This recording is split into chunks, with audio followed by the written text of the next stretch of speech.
downstairs. Well, we'll go ahead and get going. Okay, so I'm Baroness Katerina. I am the one that's been kind of organizing this whole effort for the Virtual Academy of Service-Minded Individuals. So thank you guys for joining us today. I asked my husband to please put together a panel on court heraldry, and he did, and brought in some heavy hitters for us. So That's intimidating. Yeah, no kidding, right? I've lost some weight. Sorry, I didn't mean heavy, like heavy. I found it. I have some, you can have it. For our panel participants, we have Master Modius, Master Alden, Mistress Adalia, Master Etienne, Sir Alejandro, Master Robin, Maestro Orlando, and I think that's it. I didn't see others come in. Oh, and we've got a couple more waiting to get in on the other side. So I figured what we would do is start with a couple of questions that we have from online that were submitted. And then if we get through those, we'll go ahead and open it up for everybody to, go ahead and ask questions. If we don't get through those in a timely manner, I'll go ahead and cut those off and have you guys that are here with us ask questions. If you want to ask a question, you can just go to the participant panel and raise your hand. You should see raise hand option at the bottom of the participant panel. And then I can put your hand down and unmute you to ask your question. If you're on your phone, it's in your chat window. Oh, thank you. Yes, I always do this on a computer, so I didn't know that. Thank you. Okay, so the first question that we have from the online questions that were submitted is, where does one find all the information about heralding all the special events, not just courts? Word of mouth is a good start. Unfortunately, there's nothing really formally written down. You hang out with a herald that you kind of like, or you like their style, and you go from there. There's also the Giant Book of Mo. Yes, there is. So for those that don't know, the Giant Book of Mo has all of the scripts for the scrolls. It has scripts for different ceremonies like a knighting or a pelican or a laureling. It also has a bare bones script for a coronation and an investiture, as well as step downs. All of the items that are in the Book of Mo, though, are what I just said, are bare bones. So most likely the people that you're heralding for are going to want a personal touch that you can add on top of that, but it will give you a list of the items that you need to make sure you include. One more thing.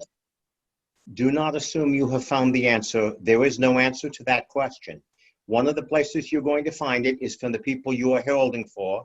One of the places you're going to find it is by asking someone who has sat in that chair before, because a new crown doesn't know and a new baron and baroness don't know. And part of what you're going to do is you're going to ask other people who've gone to that event before. If you are heralding at Queen's Champion and you want to know what happens at the opening court, for goodness sakes, go ask an older Don. Why do they have to be old, Robin? One of the things Don has been part of the white scarf ceremony at Queen's before. The newest Don has not. One of the things that we need to keep in mind when you do this as heralding, that you get two different reactions. You either did it right, you did it wrong, or you destroyed the SCA and they're going to yell at you for destroying tradition. And you just need to understand that you're doing fine. You're the one that's up there in front of the crowd helping out. And it's okay if you go sideways a little bit. Think of it as a spoken performance art. And so your style may not be to everybody's taste. But there's some truisms. And And this is kind of going to answer some of the later questions too, I'm sure. But like Modius just said, even if you go sideways a little bit, as long as you're staying within what the people you're heralding for want and doing your best, people will forgive you for screwing up their names or whatever. Historically, being a herald was a paid gig. So if your patrons are happy, you're good. You're very muted. What, Brian? Turn up the volume. Turn up the volume. Yeah, your mic volume needs to go up a little, Brian. All right, is this better? Touch more. All right, yeah. A little So better. Historically speaking, your being a herald is a paid gig. So if your patrons are happy, you're good. You should please the patrons first. That's kind of, I wanted to cover that because I think a lot of people forget, and I know who asked this question because they had asked me first and I sent them the link to the form. But it's a newer herald, and he was, concerned like so many others are, like what's the protocol, what's all, that sort of thing. But even at the end of the day, even if you know the protocol, the two principals of the court have veto power over almost all of the protocol. So like Brian said, I mean, it's really how you perform court comes down to a preference thing as well. That said, the Book of Mo is still a great reference.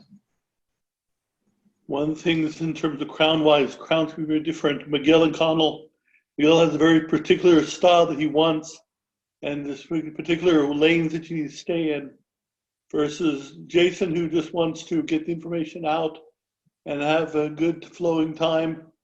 Each crown has a different need and desire, and that's the most important thing, is you get a feel for what they want, because you are them. You are the herald is the people that you represent. You're their voice. And with that, it's not a bad idea if you do have some experience.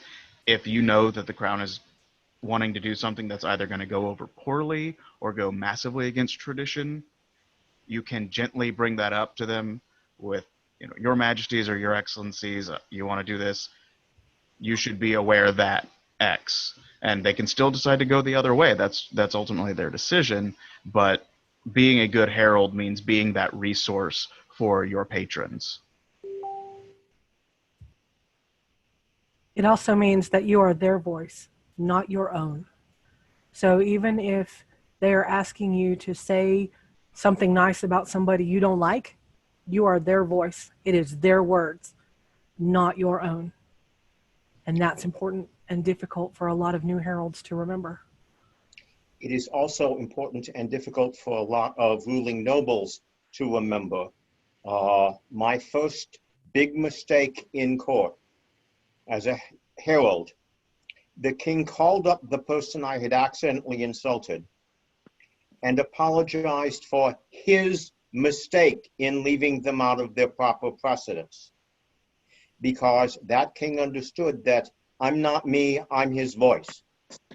And I may have stopped being a court herald if King Lloyd had not done that.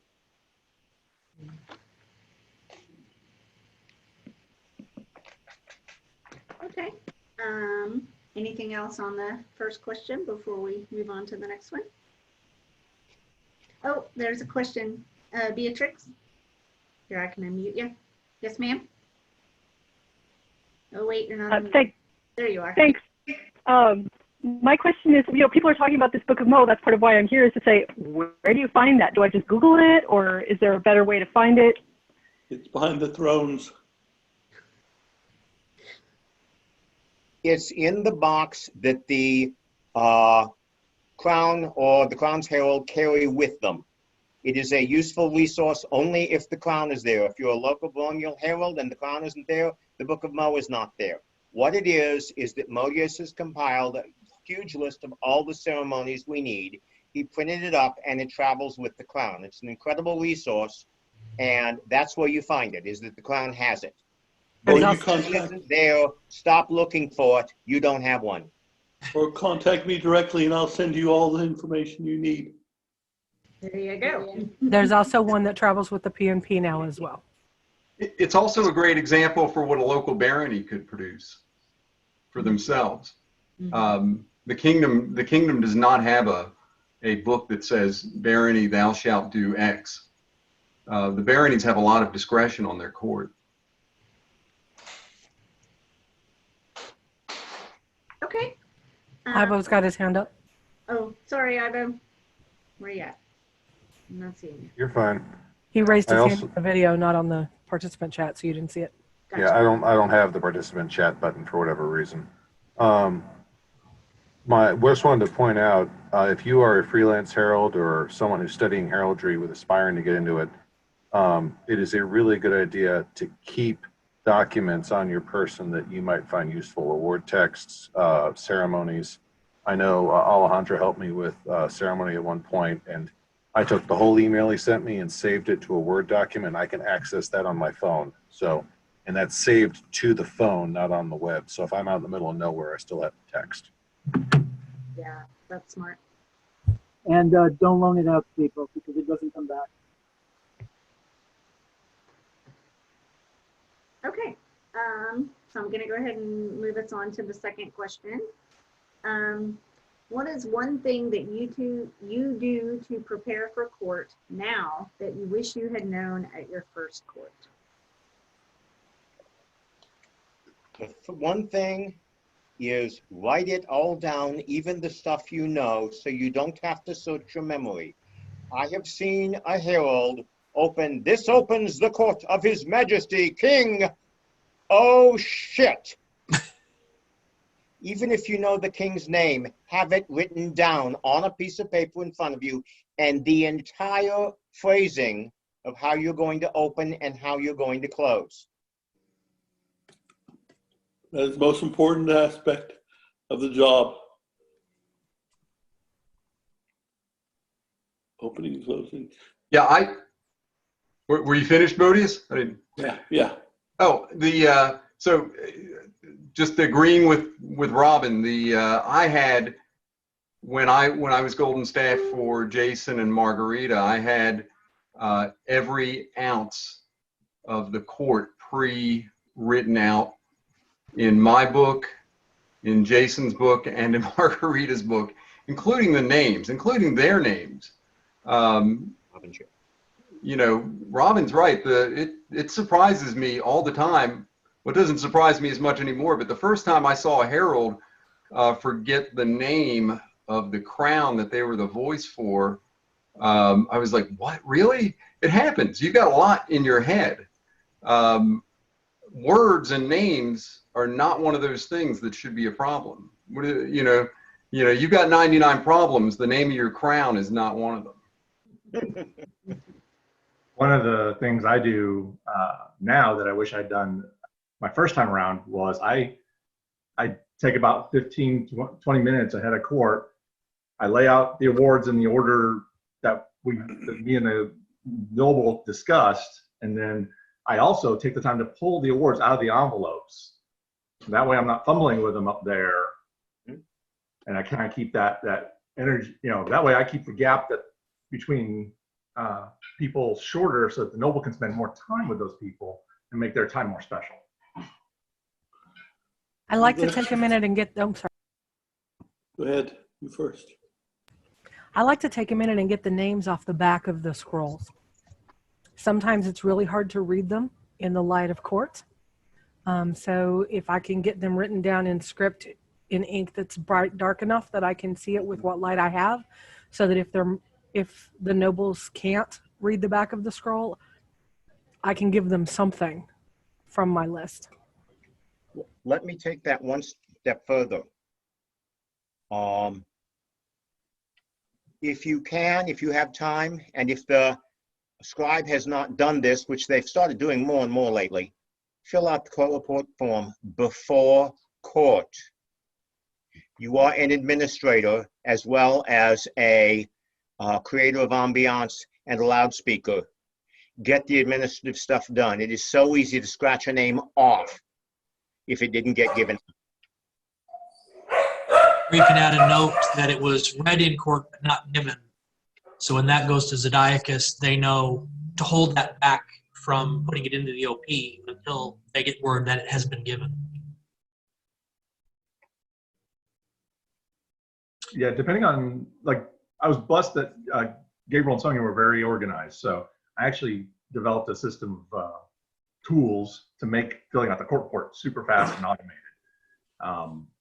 And that's just a matter of, it goes back to that first question, get to know your nobles if you get to serve them on a regular basis, get to know your royals if you get to serve them on a regular basis, find out their preferences. And that'll make your job easier on the administrative backside, because then you're not playing catch up at the end of the court when everybody else is out having fun. You need to do some paperwork, or worse yet, you forget, and then Zod has to look you in the eye and say, "Hey, where's my paperwork?" And I would pose a question to the group and say, what is a herald? I'll lead off by saying a herald is the MC, Master of Ceremonies. What else? they're the recorder of law. They're a wedding planner. We are several things that are very important. The thing we are that is the most urgent is the loudspeaker system.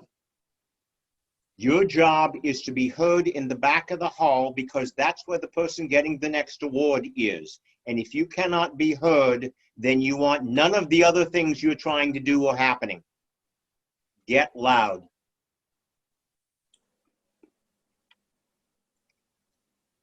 You heard we were all talking about planning and whatnot. One of the other things to remember is that you have the right to tell your noble, or to more correctly, to ask your noble for what you need. If you need 15 minutes of their time before court to make sure that court's laid out the way they want it, then tell them that early. For me, when I was golden staff with Vlad and Margaret, that was one of the things I said going in. I need 20 minutes.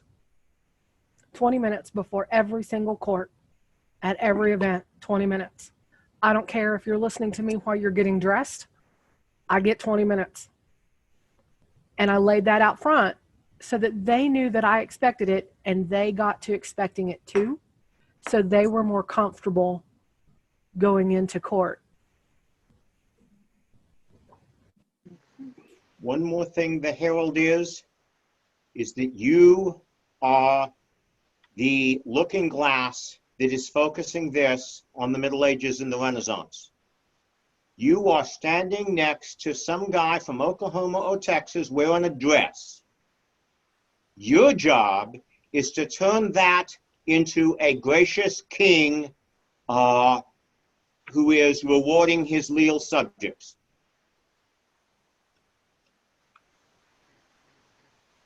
Alden, Etienne, we haven't heard much from you guys. Do you have anything to add? I do. I was going to go back actually to the question that was asked about things I do now as a herald that I wish I had known when I started. The first one is to go through all of the scrolls that are being given in court and make sure they're readable, and or including in a language you can read. There are times where we'll get beautiful scrolls that were, originals done in like an Arabic style script that are hard to read. We'll get scrolls that are in Norse runes that can be really difficult to read. If you find a scroll that you can't read, go into the Book of Mo and find the award text for that scroll and have that in your folder ready to go. So when that award is being given, you can reference the award text, not necessarily try to decipher a scroll in court.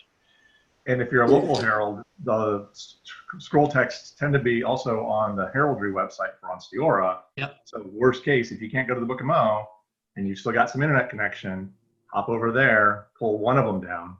The person getting their award won't know that you may be using a slightly different text, especially when it is a runic or a Arabic style script. Yeah, and especially if you're a baronial branch herald or a baronial court herald, you should have what I call my Happy Herald's handbag that has a lot of those documents, the award text, the court reports, award constitutions, submission forms, all that is in my go bag. So it's always available. When I'm at an event, I've got my bag. And the second thing that I really recommend doing now, especially that I'm an experienced herald, so I'm more comfortable with it. But had I known at the start, if your crown or landed nobility tells you it's going to be a long court, get yourself a stunt herald that can sub in for you part ways through it. And it's really good if you are the court, the Royal Golden Staff Herald, if you can utilize the local herald to stand in for you to do some of the court, because it's an opportunity for them to get some experience. But don't think you have to do the entire court yourself. If you look at all the champions behind the thrones, you know, throughout court, individuals will come in and swap out for people. They don't stand the whole time.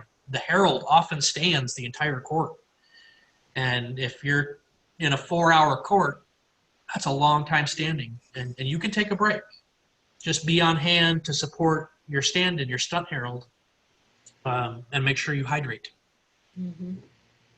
That's great. So I had one thing I wanted to expand on what Alden, what you said for your first one was, so I took it a step further. I never anymore read off of the scroll. I mean, unless it's one of those incidents where I'm standing in at the last minute, but if it's a court I'm preparing for, I have index cards with all of the multiple index cards with all of the award texts on them.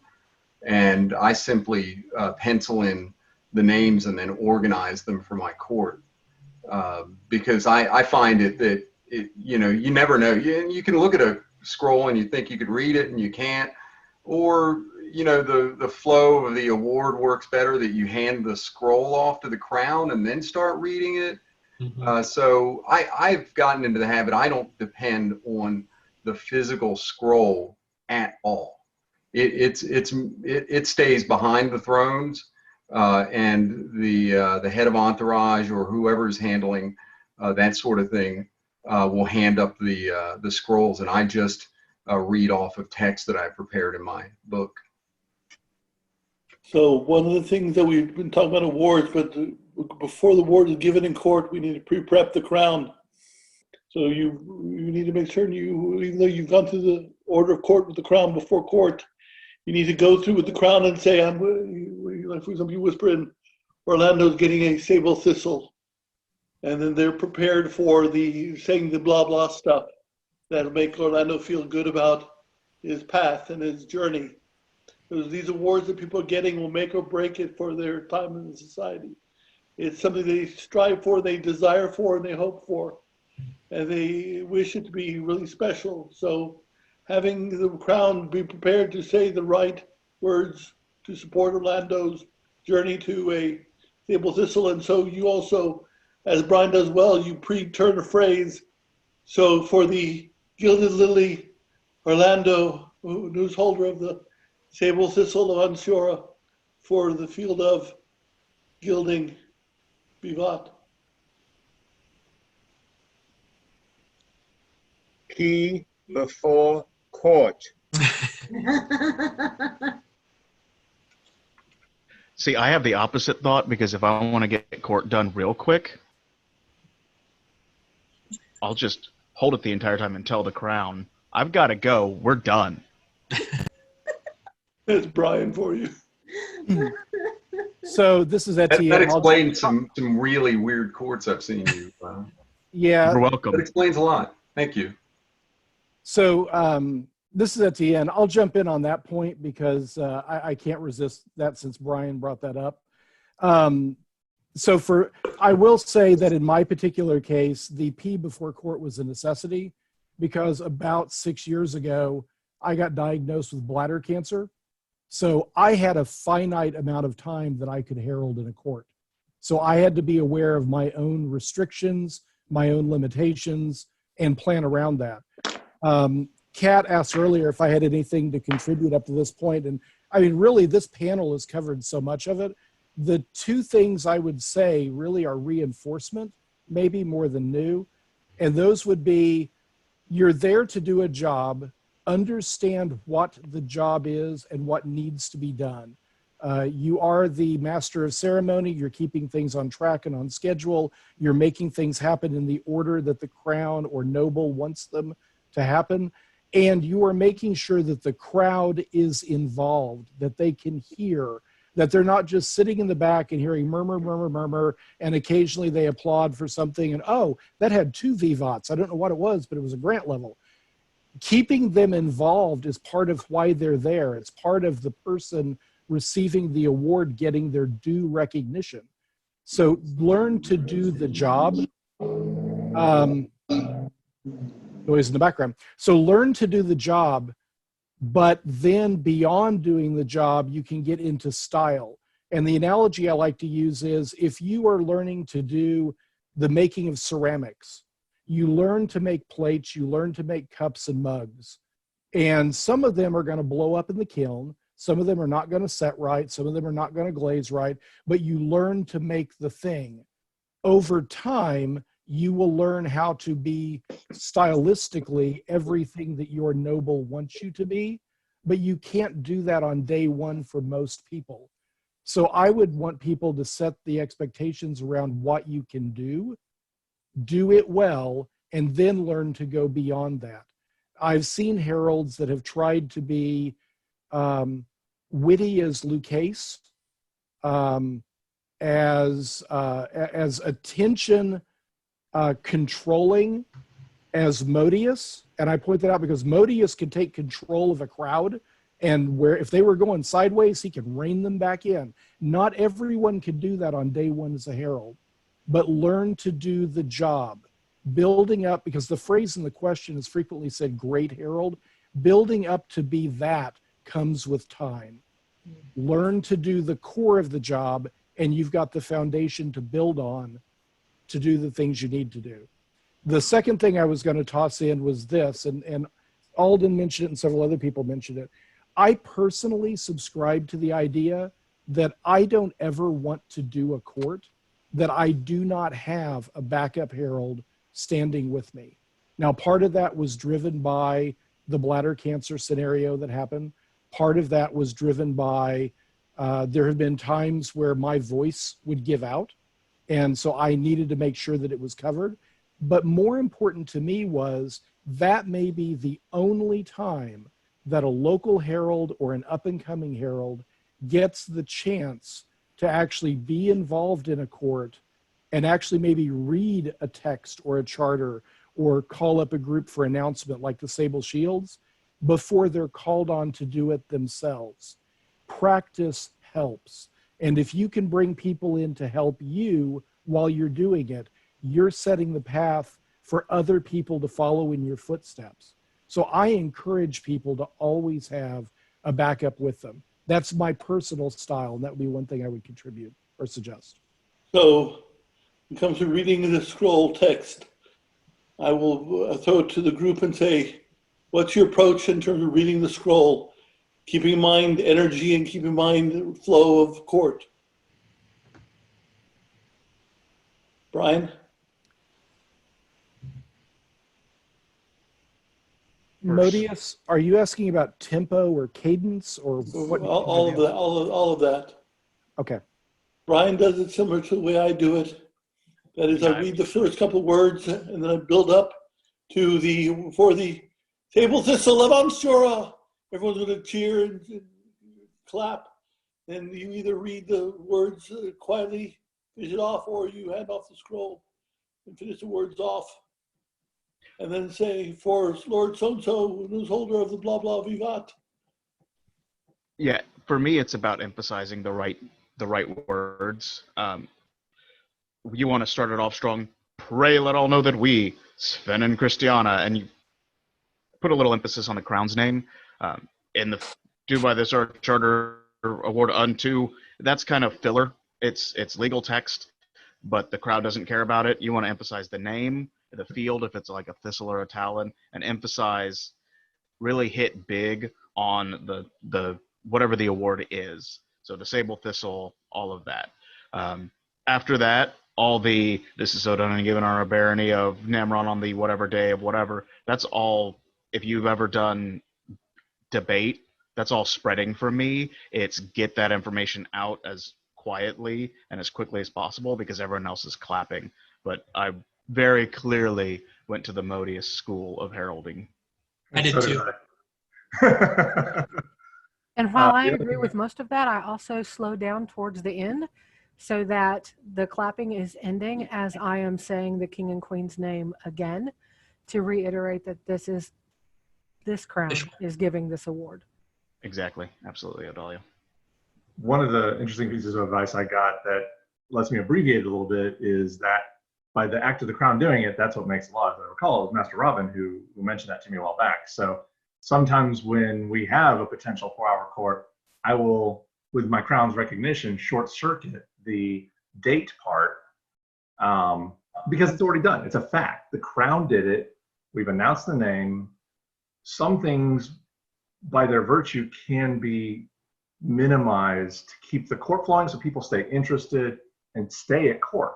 You know, you want those locals to be recognized, and sometimes you just gotta do abbreviations where it makes sense, and at the very end is the best place to do it, in my opinion, when you have a super long court. But Are you also willing to coming- give us an example? After I announced the name of the group, I just stopped talking. The crown's already congratulating them. I hand them the scroll. You know, it's. But I feel like circling back around to saying the name, you know, to saying Rex at Vladislav Rex, Margaret Regina, at the end tells the crowd, "You're done. It's time to stop and move on." That's why I use the Modius version of for Lord so and so, newest holder of the Ward of Arms, Vivat, and that for that person, that's their big moment. And it helps. It's kind of a little sweet spot. You hear your name twice.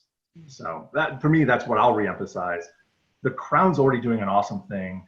Talking to that person personally, being engaged with them. Yeah.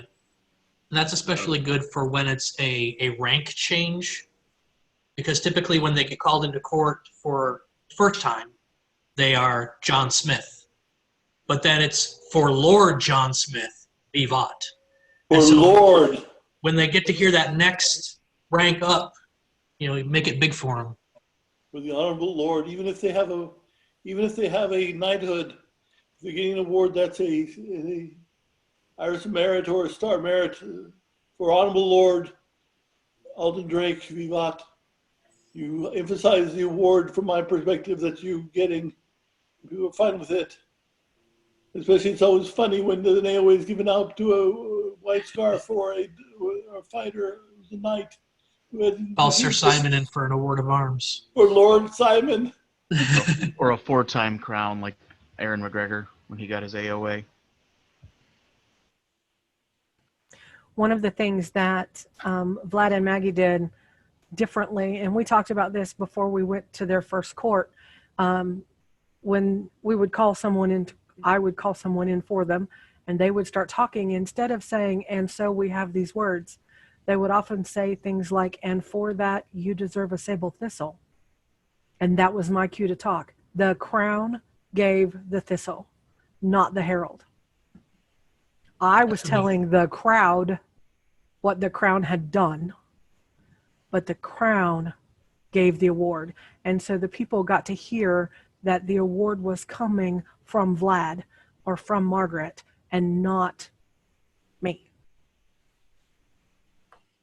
Okay, guys, so I have another question for you from the questions that were put in online. How do you overcome the fear or anticipation of heralding for court? I'm going to jump in and answer this first because I have to drop out in a minute. Okay. It just takes time. How long does it take? Well, my first court was actually 40 years ago this month. And when I know how long it takes till you don't get nervous right before court, I'll let you know. But it's at least 40 years. The that. Don't let being nervous stop you. It's okay to be nervous. Be nervous, get the job done. Thank you. Nervous all. because you care. Thank you. I love what Robin said. Yeah, for me, there's always nervousness and excitement and apprehension in doing a court. And for me, the nervousness is I channel my nervousness into detail checking. I channel my apprehension or excitedness into making sure that I'm focused on what needs to be done. So they don't really go away from me. The excitement, the apprehension, the nervousness, I just channel that extra energy in a direction where I want it to go. Be loud, enunciate your words, be understood, and do it with energy, with passion, and flow into the court that the Crown wants you to flow into. Yeah, to build on what Modi has said and what Etienne said, channel that nervousness into a focus, whether it's being loud or if it's your enunciation, whatever works for you. It is going to take time, as Robin said. You'll never be completely free of it, because when you are, you get cocky, you get full of yourself, and that's when you screw up. And I am guilty of that. I've gotten cocky, said I got this, did a couple things that were stupid, and I said I need to go back to basics because I have become full of myself and I have shown my ass to the kingdom. When you fail, sometimes you fail dramatically. I am a shooting star that crashes to Earth and is shattered into a million pieces, and I've got to bring him back. But ultimately, you've just got to do the thing. But there's a line. Oh, go ahead, Dalton. Okay. I was going to say, it's very similar to being a bardic performer. You're on stage, somebody at any given moment is looking at you. And if you let yourself dwell on that, that can become intense, but just keep focused on where you are in the moment and what you have to do. And like I said, you're nervous because you care. You want to do a good job for these people, not only the crowns, but for all the people that are sitting in court waiting to find out what's going on. Yeah, you are, front and center on that stage, but you're not the show. Let everything else be the show. So just let yourself relax a little bit and know that they're here to see what's going on. You hit the nail on the head. Oh, sorry. Go ahead, Modis. No, I was just saying good job. So I had a different experience the first time when I first started heralding in the SCA. I had already been in the Army for 15 years, and I had been a sergeant first class and then a commissioned officer, and I had a lot of experience with teaching people and being in front of people. And so for me, there were a lot of barriers that weren't necessarily there, but I think what and Robin said it kind of earlier was, somebody asked me about this earlier, and I said you gotta treat it like you would any other discipline, and you have to suck at it until you don't suck at it. Sucking at something is the first step to being great at it. Yeah, it really is, because you're not gonna master anything unless you do it poorly the first time, and then the 150th time. The other thing too that sort of helps with me with this is that, and we got this when we were B&B. This is definitely not from the Army, but one thing that I learned as a landed baron was that most of the stuff that you think are screw ups, no one else noticed. That is a big, that is a huge one and that suggests a lot of things. The biggest thing it suggests is don't stress over the screw ups. Go watch some Olympic gymnasts sometimes and really, really deeply understand how they deal with a screw up or landing in the wrong spot at the wrong time. They can't just stop. They don't just throw their arms up in the air and walk away. They put a giant smile on their face and they keep going. And they act like it didn't happen, like nobody noticed it. And of course, they've got judges that are noticing, and there are judges in the SCA that are noticing too. But most people in the populace, they don't notice when something went right or wrong. As long as they're regaled in the proper way, that's what people are happy about. Katarina, John Hidalgo's got his hand up. Yep, I was getting ready to call on him. Okay, I didn't know if you saw it. Thank We you. also do have a question in the chat. Oh, okay. Go ahead, John. Okay, so I was just, I have a theater background in regards to dealing with nervousness. Do you ever, and I haven't been a herald before, so I could be completely off base here, but for someone who is nervous, or have any of you, when you're looking at over the sea of faces, rather than try to address everybody, just find one person to look at and just tell them what you need to say, to kind of, you know, not be overwhelmed by all the faces in the crowd. So I think that engaging the audience is looking at as many people as you can and bringing them into the magic of the court. So I may get nervous, but I don't focus on one. I try to bring in everyone I can. when I was in college, I had some really good friends that were part of the speech and debate team. And one of their favorite comments that they made every time they were going into a speech to deal with their nerves was emergency exits are located at the rear and over the wings of the plane. And so if I feel my nerves going up, you can tell when you're watching me, because my eyes will go to the rear and then to the wings of the plane, so that I am pulling in everybody in the audience. But in my brain, that's where the emergency exits are. For me, what I'll do is, instead of scanning individuals, I'll scan just above their heads. I'll reset my headspace, and then I can start scanning individuals again. And that way, it's using your body language to tell everybody you're part of this. Even when you can't look them in the face, you're still using that upper body language. Nobody can really, especially it's third row back, they can't see your eyes effectively. So you can look up just a smidge. They feel engaged, and you have a moment to get your head back into the game. Mm-hmm. Yeah, I'm very similar, Alejandro. You got pen and paper, rely on it, especially if it's Grand Court at Gulf War. Probably the gold standard of making certain you have the right tone. The two that I did, that I wanted to script out, one of them I went to Pandaren and had him come up with some turns of phrases that I could fold in.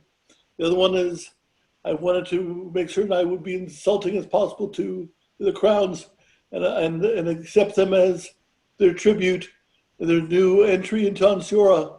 We gave them Ansteorran flags. So you need to have the chutzpah to be able to pull the big scam off. Okay, so we had a question in the chat, and that was, is there an apprenticeship program to becoming a herald? For vocal heraldry, not really.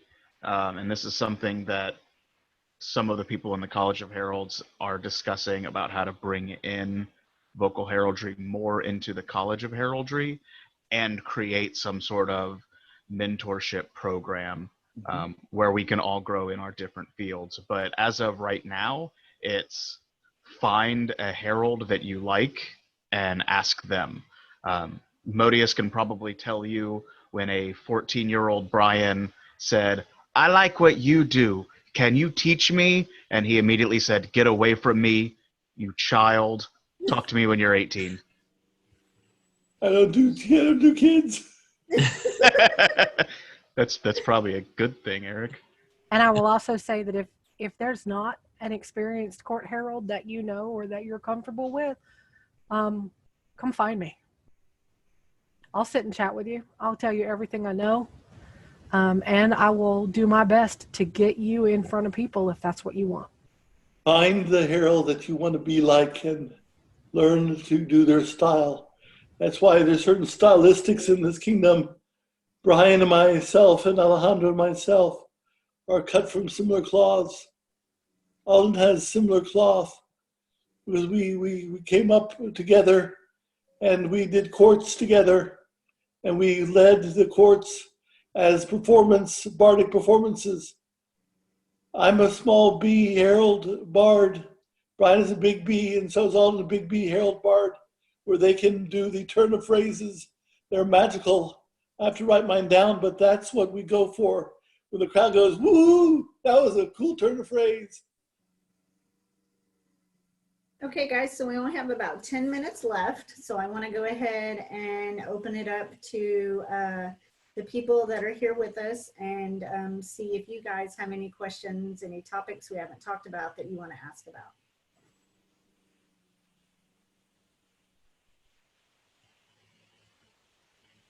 Seeing lots of shrugging. I think people are raising their hands Oh, and waiting on you. well, I'm not seeing that. So if you are, In the participants, I'm there. Helena's got her hand up. Helena, yes, ma'am. Go ahead. Master Modius, did you actually tell Brian to leave you alone, for lack of a kinder way of putting it? I said it in a, That was before my time. I said it in a not too evil tone, but the intent was, I don't do kids. Well, clearly you didn't discourage him. I encouraged him on the other ways. That's why he was my student as a Pelican, a student as a Laurel, because we wanted to walk that path with him. So full disclosure, Helena's 17. I want to throw out there that earlier we were talking about making sure that you're prepared before court, and now we're saying go find a herald that you want to be like. My advice to you is don't find that herald 20 minutes before court. No. Thank you, Adalia. Find us early in the day. Find us throughout the weekend. If you come and talk to me while I'm getting ready to host a court, chances are I'm going to look at you with a very tight look on my face and tell you this has got to wait. And it's probably going to come across as though I'm angry or irritated, and I'm not. I'm just focused on a different thing. And so to me, it would be like trying to get a fighter's attention in the middle of crown tourney. Truth. He's got other things on his mind. Don't do it then. Yeah, the conversation needs to start multiple events ahead of the one where you might get involved or have a chance to do something, not at the one where you're like, hey, can I help out or can I give you a hand? You don't do that.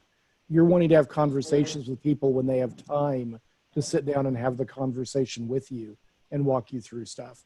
The first event that I got to do any court heraldry at all is Master Etienne's fault. We had a conversation earlier in the day about how do I do this? How do I get started? What do I learn? And his advice to me was watch and pay attention. And so that night in court for the first time, I sat on the front row instead of 3 or 4 rows back. And I watched and I listened and his voice broke. And I made eye contact with him and he pulled me in and let me come up, and he actually spoke the words into my ear because I had no idea. I had never done it before, but his voice wouldn't keep going. But I had started that conversation earlier so that he knew that I was interested and not just pulling a face out. I would take it a step further and say, if someone comes up to you and wants to help out, have them do an award in court. Make sure the crown is okay with that. The land is okay with that, and you prep them for it, and they'll make their day. I know had a question. For each member of the panel, if someone wanted to talk with you, just ask some questions or start a conversation, what is the best way individually for each of you to be approached, given various social media, email, phone, catch an event? How do you prefer to be approached? With a beer or a glass of wine? And I disagree with that because I don't drink as much.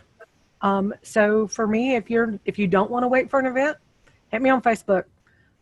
If I'm not busy, I'll respond immediately. And if I am busy, I will likely respond anyway and tell you that I'm going to need a little bit. If you want to meet up at an event, I'm there. Clearly, if I'm in the middle of the kitchen, it might not be a good time. So my advice is like it is to all newcomers. When you want to talk to somebody who's doing something, pay attention to what they're doing. watch their face and you'll be able to tell if they're open for conversation. 99% of the time, come talk to me. My Parkinson's has stripped me of some of my heraldic power and drive and passion. But I will tell you, the best way to reach me is by phone or by email. I don't type well, but I will call you back. We'll talk as long as you want. Yeah, for me, I think setting something up in advance, whether it's a quick chat or an email or a phone call, something that says, hey, Alden, when you have some time at this event, can you sit down with me to talk about this? And I'll say, and I can look in my head of what I'm doing at the event. And I'll say, well, I'm fighting in the morning and I've got this. And they'll say, yeah, about 2 o'clock, come find me. I'll have time then and we can sit down. Partly because then that puts it in my mind to start thinking about this person and what I want to talk to them about in response to what they're coming to me for. And also it sets an appointment for them to follow up on to let me know that they're serious. If it means something to them, they're going to follow up on it with me. And that's how I ended up with 3 proteges. Facebook Messenger works reasonably well for me. My modern life schedule has been extremely busy as of late, so I don't get to play as much as I used to. But I can still answer questions and help you find people that, you know, you may feel scared to approach them. And I'm like, oh, no, they're great peeps. So maybe I can help open introductions if nothing else. So Alejandro, I just have to ask, your voice broke briefly at the beginning of your comment. You did not say to reach out to you via Facebook or Tinder, did you? Facebook Messenger, thank you. No, there we go. Just double checking. Okay, thank you. For me, Heraldic I kind Bumble. no, that was technology. That was not the Herald in that one. I tend to subscribe to Alden's theory. You can reach out to me on Facebook, email, catch me at an event.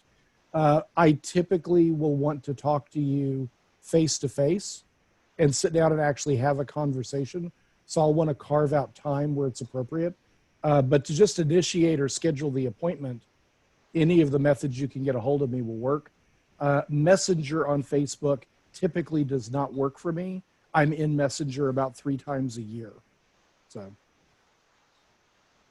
And most heralds that I know love talking about heraldry. We will do it all day long. So don't feel like it's a topic that we avoid.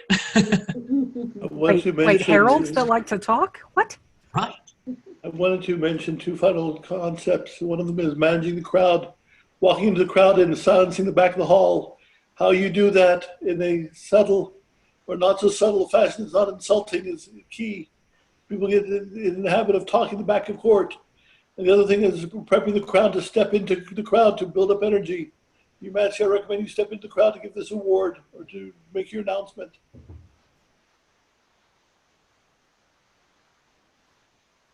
Also on that as well is the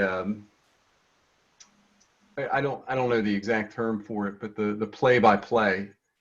Sometimes the populace can't hear what's being said between the crown and the award recipient, and it's really good to have a lot of you know, different mini speeches already prepared to talk about what's going on.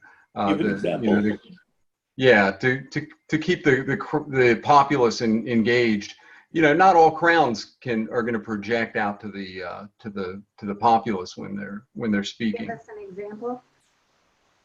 Well, if the you know, if Her Majesty's having a heartfelt moment with someone that she just gave an award to, and she's talking to them one-on-one, but it seems like there's a lull that's developed.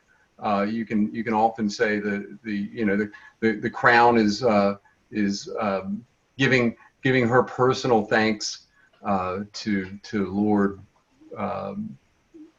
Dunnan for his special efforts at assisting her during the reign, you know, or something like that, just to keep it from becoming a moment of silence. Another What- example is explaining what the sable shield is about while their That- majesties are thanking them individually.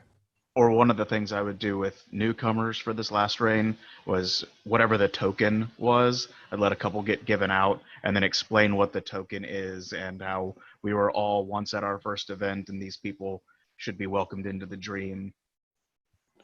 Fancy stuff. Yeah, and those are all examples too, especially where there's many people being brought up individually talking to the crown, and that it's a nice boilerplate speech to have ready. Yeah, the sable shield, the newcomers, that's those are great examples of what I was talking about. Awesome. It looks like Helena has her hand up. Oh, thank you. Sorry, Helena. Let me unmute you. Go ahead. To the good Lord who earlier said that the best way to approach him is with a beer, I am legally unable to do so. You will never be a herald with that person. And that's where you Root just beer. hire someone else to carry Seriously, the beer though. for you. Root beer. Seriously though, Scotch works also. Helena. I don't think I'm allowed to get a hold of that Not helping either. Orlando. I was going to say a Helena? 15-year-old single malt. Helena, you're welcome to come speak to me anytime about heralding. I With, know. with whatever drink you want to bring, Kool-Aid, a water, or nothing at all. And you hit the nail on the head. The key is to be inclusionary and to make people feel special. Old Modius, when I first started in the SCA, was less more of a asshole than I am now. So I've become kinder, gentler after I hooked up with Sarah. I love Can you guys. attest. Can attest. Before I was German type A, you will open the court this way. You will speak in this tone. You will give the award in this fashion. Modius was an ass, but Eric's a great guy. I would not agree with that, Holden. I've known Eric for way too long, and I say that as his attorney. All right. So, Helena, just on that note, I'll throw in real quick. One thing that I've been asked periodically is when the unexpected happens in court, how do you roll with it? And I'll give you my answer. I think different people have different approaches, but I think it also applies to the question that you just brought up with Orlando.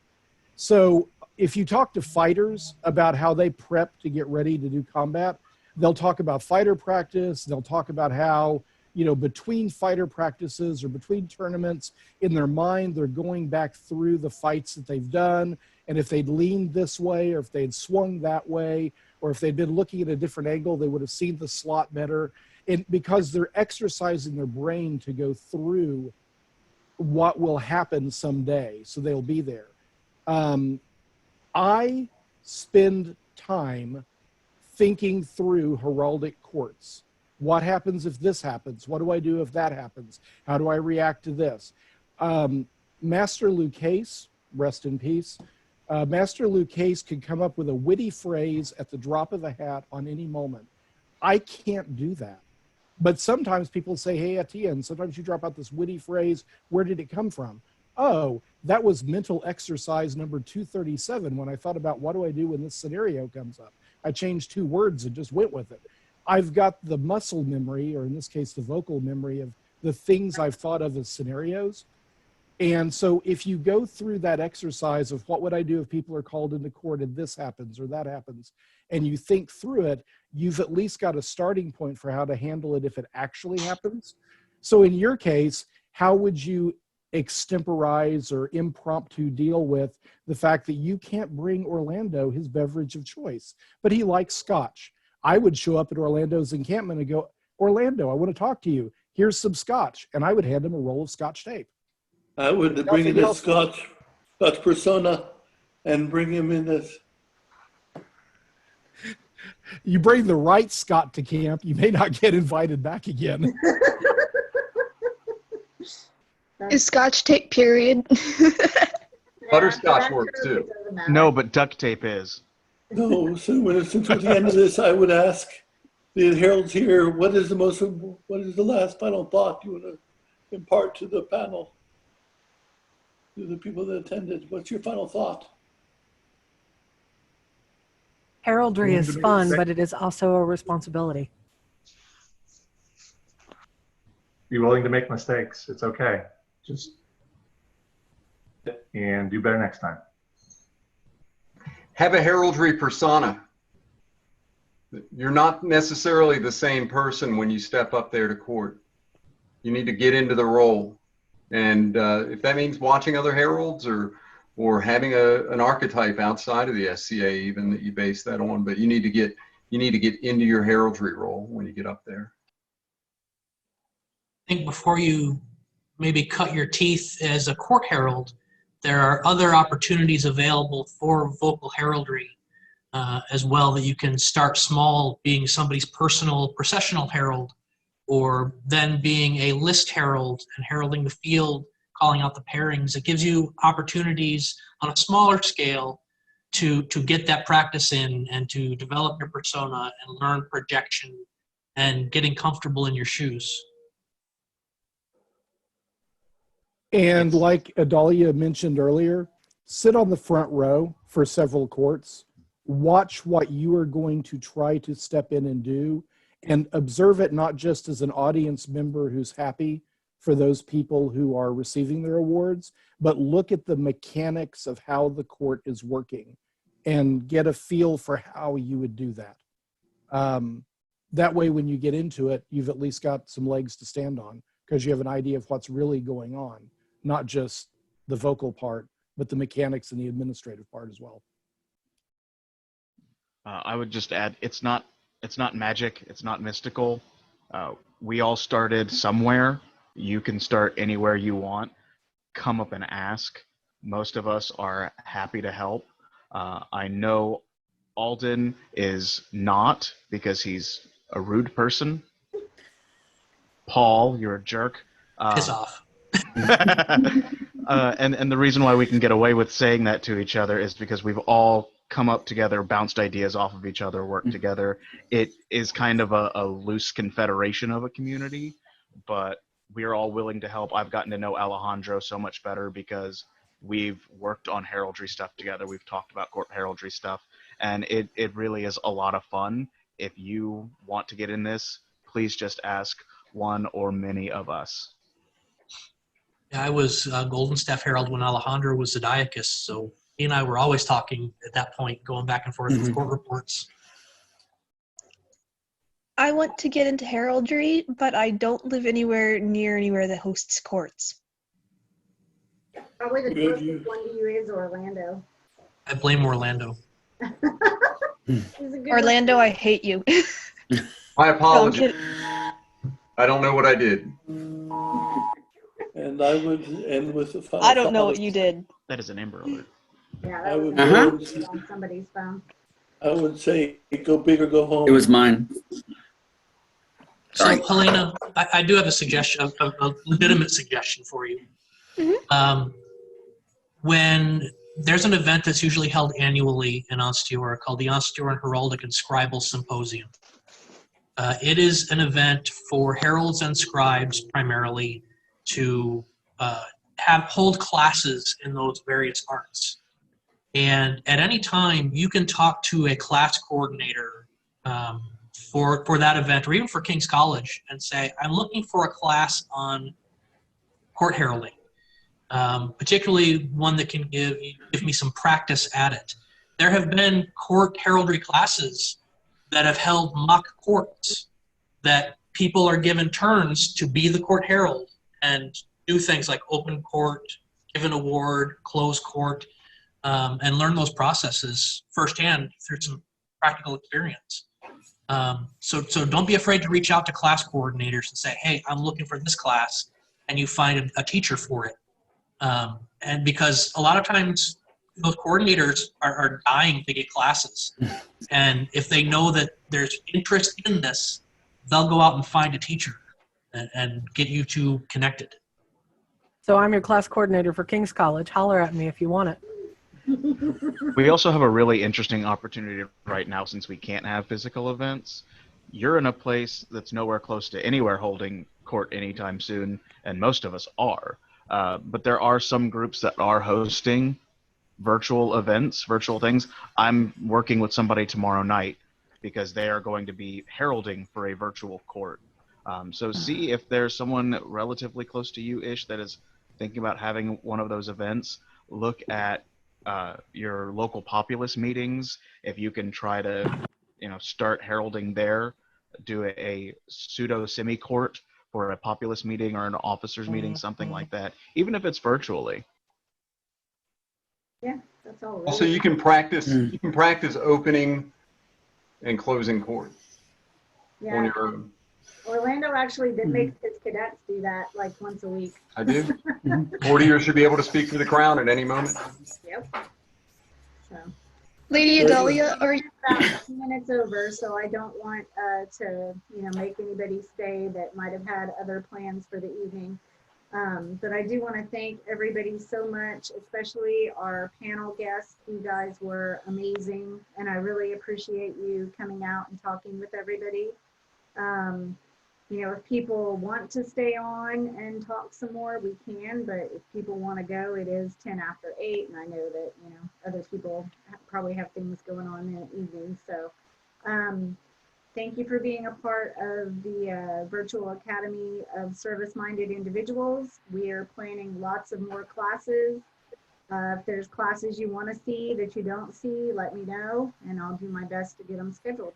So maybe we can work on another heraldry class, because this one was really popular.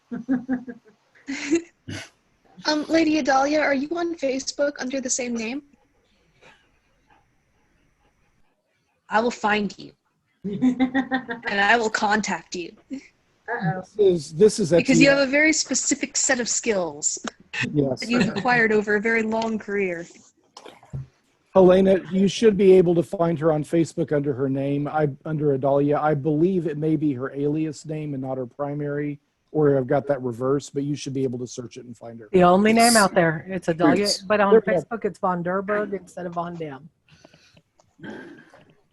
It is not my alias. It is my name. But keep in mind that working with other heralds, once you go German, you don't go home. Seriously, he won't let me leave. I've been trying to escape for 20 years now. My parents Actually- escaped Drakenwald, so I think you can do the same. The brats and schnitzel are good, though. One thing that I want to put out as a voice herald is if you think of any voice heraldry, court, list, site, whatever, has a trained skill, just like metalworking or pottery or cooking. It's something that requires time, practice, mentorship, and a willingness to utterly make a fool of yourself. You're just going to have to come to terms with the fact you will fall flat on your face. You will regret waking up that morning, and when you get the dust off of you and wake up and clean the blood off your nose, you'll be ready to do it again. We all were. But think of it in that metric. It is a skill that you practice, you get better at, you learn. You need to develop mentorship and relationships to learn more. And you have a pretty good idea of how any of the voice heralds will approach this at its core.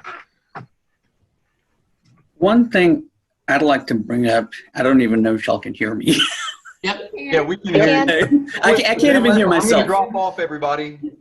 Feel free to keep talking. Orlando. I'm going to go try and catch Robin's class. So Goodbye. take care, everybody. What class is that?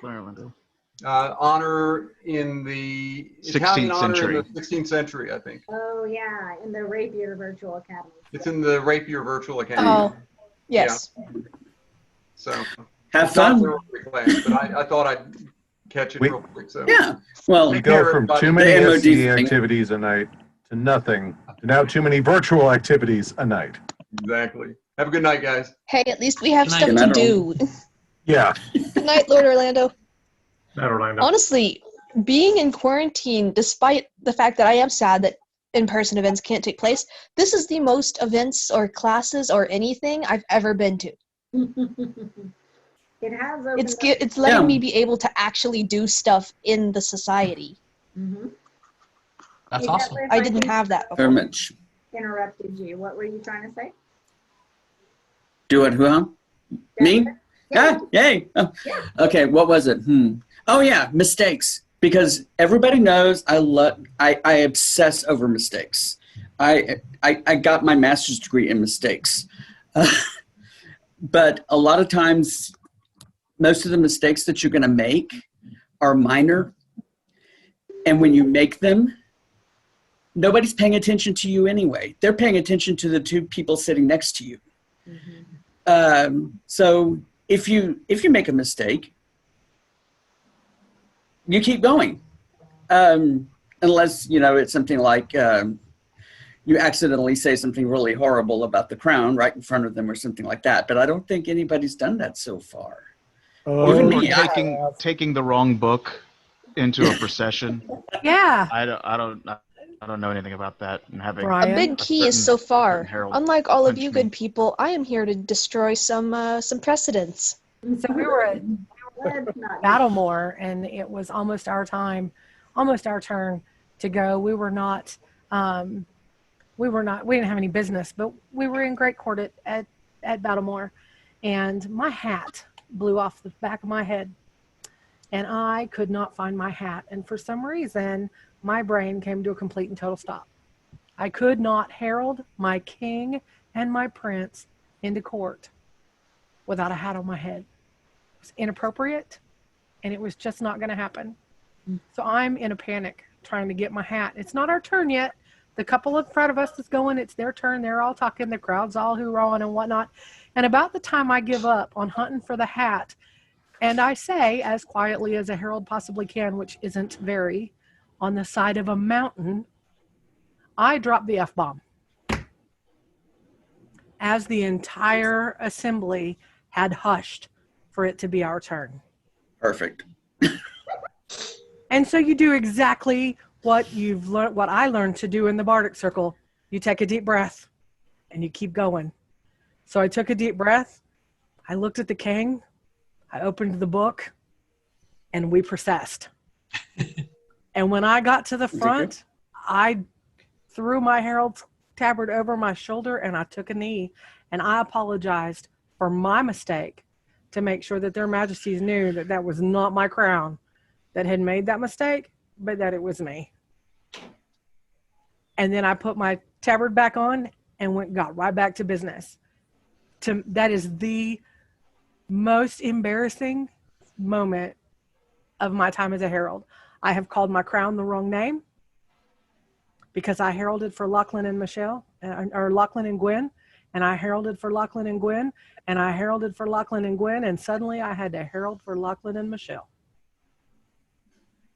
Now I did it while they were prince and princess, and then I got to laugh at Lachlan for doing it while they were king and queen because he did it. But mistakes happen, and all you do is take a deep breath. If you make a big ordeal about it in front of everybody, then everybody's going to make a big ordeal about it. If you just keep going, then they're not going to think it's that big a deal, even if it's the F-bomb in front of 700 people on the side of a mountain. I'd call All that the role heralds in the goals. audience paying attention. I beg your pardon, Alden? So all the heralds in the audience will catch your mistakes. Every single time. They only give one VVAP for a grant level. We're judging bitches Two. anyway. It's okay. So one of the other things as a herald, since we're talking about mistakes that can happen or embarrassing moments, remember that because you have control of the flow and the agenda and the crowd, that means you're in a position that no one else is in other than the crown or noble if they chose to do it. You can step up and cover somebody else's mistake as well, just by taking control and moving the focus away from that moment. And you can move on to the next agenda item, or you can throw out some announcement that would have been 5 items later in court, and you just suck the attention away from that, and then you move back into doing business. You talk about embarrassing moments. The one that I will never live down, because okay, so Robin talked at the very beginning of this thing about write down your stuff. I think Robin started that, about write down your stuff and make sure you've got it. There is something that I don't write down when I herald, and it's a personal quirk. And the problem is I can't really get around it. It's become a character flaw. I can't write my processions and recessions on court, because my procession and recession and what I say to lead thy nobles or royalty into court or to lead them out at the end is based on what's going on at that moment and what I think will grab the crowd's attention and put them, and I literally take that pulse beat at the moment. I generally 10 minutes before court do not know what I'm going to say as I lead the crown into court. It's a horrible thing to do because if I got brain freeze, we're toast. But it's the way my brain works and I'm stuck with it and I would love to get out of it. However, in closing court, one time I knew exactly what I wanted to say, but letting the words flow, I got the right words in the wrong order. And basically in the act of closing court and getting ready to vivat the prince and princess, it came out as a description of how their majesties had conceived their heirs. And that was a horribly inappropriate way because it was done in the manner of the French. And it was a horrible way to have laid that particular piece out. Jillian remembers that to this day because she was the princess. So the Ansteorra, an angel of death and head of the secret police, will always remember me for that. So yeah, there are things like that that come up and you just have to move on and keep going. And I stopped when it happened and I took the fall for that one and I just moved right on and finished getting court closed out. But yeah, Jillian will always remember that one about me. Jillian's not the only one. I was there, I remember. Now we all know about it if we didn't already. Congratulations. Your legacy lives on in a new generation. Was it Duncan that was supposed to fix and fuss with Mistress Marguerite and he merged them and it became a bad word? Yes. Yeah. I remember hearing about that one. So we've all, I think what we're trying to say here is we've all made the big mistake. And I'm still here. I mean, Yeah. My husband is sitting here behind me and he's reminding me of that he's also made the big heralding mistake when he was our baronial herald at one of our local events. He looked out at the crowd and told his squire that it was his job to keep the wife happy. In court, in tabard, with a book. Wow. Yeah. So I think... Yeah. One time I talked my crown into playing a prank on somebody who I knew was at the event. Turns out they had left before court. And so they came out and we rearranged the furniture and everything. And then I found out a few years later from my wonderful wife, Lizette, who was crown at the time, that she had to help that person break down camp because of my convincing them that this was a good prank. I still don't live that down. Well, that won't let you live anything down. Well, and you confess it. I will point out. Go ahead, Ivo. I'm going to point out a footnote to Adalia's comment about her husband's heralding. Heralds are also very protective of each other. And there was someone who, because they know I do heraldry, they were not at this event. And they were blowing some smack towards her husband, even though he wasn't there. And I looked this guy right in the eye and I said, when you show up, work up the nerve to stand up there and herald, you can blow smack. Until then, shut the hell up. And this guy went white as a sheet. Because if you don't have the nerve to do it, you sure as hell don't have the right to smack talk someone else. He was up there doing a job very few people volunteer for. And, you know, whether I'm friend or enemy, if you're willing to do it, I'll stand up for you. And friend or enemy, there's no reason to bad talk anybody. Build them up. If you think that there's something that they can do better, then by all means, hunt them down, ask for a few private moments and say, hey, you know, when you herald court, this one thing that you do, really, I don't understand why you're doing it that way. Can you help me understand? Because either it reads wrong in my mind, which can be as simple as it's a different style. It's not something that I'm used to. Maybe you heralded before in Calantir, Meridies, Atlantia, some other place, and they do things differently there than we do here. But ask them privately, not in front of God and everybody, and not in any way in an accusatory manner. It's all about understanding our differences and welcoming them. Etienne and I herald, we plan our courts the same, but our courts are heralded so drastically different. And he's the one I learned from. I mean, he was my primary go-to guy for how do I do this. When Lachlan and Michelle said, "Hey, we want you," and I went, "Okay." So it's okay to be different. It's okay to spin it your way as long as it's okay with your nobles. I tend to the formal. Not all heralds do. As long as your nobles are okay with that and know that that's what they're going to get, go for it. Yeah, that's the thing. You cannot be taught style. It comes from inside you. But even if you have issue with someone's style, take it up with them privately. Don't talk about it with other people. Just, hey, Alden, when you said this in court the other day, it really sounded kind of sideways. Help me understand where you were coming from. It's as simple as that. Alden, you twerp, you insulted the kingdom of Lantia. Let's go there, Atlantia. I mean, that's a reason. They know what they did. We're talking about other crowns. One of the things when you're visiting crowns from other kingdoms, you want to make certain that you bring in some of their elements of their court, so it's all hail, or it's whatever how they do the vivats is going to be different. They do court differently, so you want to make sure they have a little home come with them.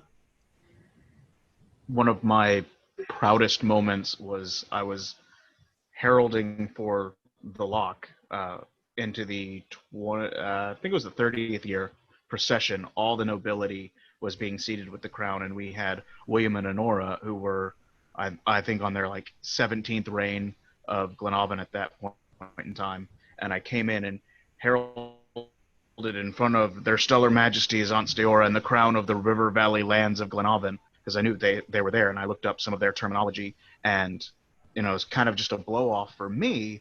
But afterwards, we're all at a hafla afterwards, and the king of Glenavon comes up to me and tells me how cool it was that they were referred to by their home moniker. It was a really awesome moment. So a little bit of research can go a really long way. Or at BAM this last year, we had somebody from Glenavon, so they got an all hail. I used to live in the mid-realm for a few years while I was in law school. We had a mid-realmer give a presentation to the crown, and so he got a huba, which is what the mid-realm does instead of vivats or huzzahs. So having that little bit of knowledge, doing a little bit of research can really elevate what you're doing. And the only thing that I don't feel like we touched on in this presentation today is precedence. One of the questions that I get asked most frequently is, what order do the chairs go? Who sits where? How do we set this thing up? And you got to know that. And it matters. There's a traditional way, and then it matters who your crown is. The queen goes on the shield side of the fighter. Unless your fighter happens to be an Ottoman left-hander. Well, that's, you will generally... On the spear side. So, but those are things that we often have to think about, and that we're often asked to know. And, when you're going to put all of the baronies up on the stage, who sits to the left of whom? And while you see me doing this, I'm lining up the chairs in my brain. But that also happens at head table. So I get asked when I'm at an event, who sits where? What champion sits here? Who sits over here? There is a rule for it. And once you know them, it makes your job easier. But we didn't touch on. As Herald, you may need to inform the senior knight or senior don that they may have to do the salutes, the toasts. Or at the very least, remind them, if it hadn't started. Mm-hmm. I think another thing to touch lightly on, we've talked a lot about having your script, as detailed, written out as you need it to be. But one thing to always keep in mind too, and I learned this at my very first court that I heralded, was leave some room to be flexible. My very first court, it was a baronial court, and the Baroness asked me to call up the longship company. We hadn't prepped that. That wasn't in my script. What do I do? Yes, Your Excellency. Called up the longship company. Leave yourself some room. Be relaxed and kind of go with some of the flow. You'll get some curveballs thrown at you. It's not a big deal. But I also keep a pen in my book to write those in. Yeah, So that if somebody decides to give an award while I've called up the longship company and it didn't make it on my court report before court, I can go back in and compare notes. Yep. I guarantee that there's currently a mechanical pencil in the Kingdom Herald book, which is in the Happy Heralds box, which is in the trailer that is going to the storage shed next week. So there is already a pencil in the book. Oh yeah, this weekend. It's going up this weekend. I was religious about court report forms. I, as Alejandro know, never fill them out. Don't be like You're the only one who got that special consideration when I was on, by the way, Modius. So don't go and blab it out too bad. If you're like serious Modius, about just don't. If you're serious about getting into any of the heraldic arts, voice, armory, anything, I'd say the number one piece of equipment you need to get and have on you at all times is a notebook and a ready supply of pencils and pens, because you talk to any of us, you will be inundated with information, and your number one enemy at that point is going to be your own memory. So, and then once you get done to be a voice herald or a court herald, then people come up to you and go, "Hey, could you do this announcement?" So having a notebook and a pen for those pop-ups is a really good thing. Yes. Not the herald you're looking for. And therein is another thing. If you're asked to herald and you're not comfortable and you don't want to, say no. I can't right now. I can't today. Thanks, but no. And don't feel like you're obligated to find them somebody else. If you can find somebody else, I'm going to say bonus, because Etienne will tell you that's my superpower, is to find you somebody to do the job you need doing. But don't feel obligated to do it. You don't have to. But that is not true if you are the crown herald and you need to find a replacement. Right. For yourself. Right. If you're already committed and something comes up, do absolutely everything in your power to find some replacement and let the crown know what's going on, or the nobility. But to Adalia's point, this past rain, we had at a baronial event just an incredibly long court. The building was hot. The water on site was not really drinkable, and I had run out of water. And so in that 2 hours, I had not had a sip of water. And court ended. We had a peerage ceremony. It was a long baronial court. It was a moderate-sized royal court. And somebody asked me to make an announcement for the hall, and I looked at them and said, "I can't. You're on your own." And they saw the look in my eyes of, "I physically can't do this. You need to find someone else." And went, "Oh, Brian's not being a jerk. He needs a minute." And they got it taken care of. But I think that was the one of just a handful of times where I've said, no, I won't make an announcement. And when I'm golden staff, I say no to everybody except the crown. And I do that because when I'm golden staff, I am their voice. And if I am making an announcement in the hall and it is not as them, people still recognize me as their herald. And so I will graciously decline and find someone else to make announcements in the hall when I'm golden staff. If I'm not golden staff, or if I'm not the baronial herald, sure, I'll herald for you, no problem. I had that come up at Crown Tournament.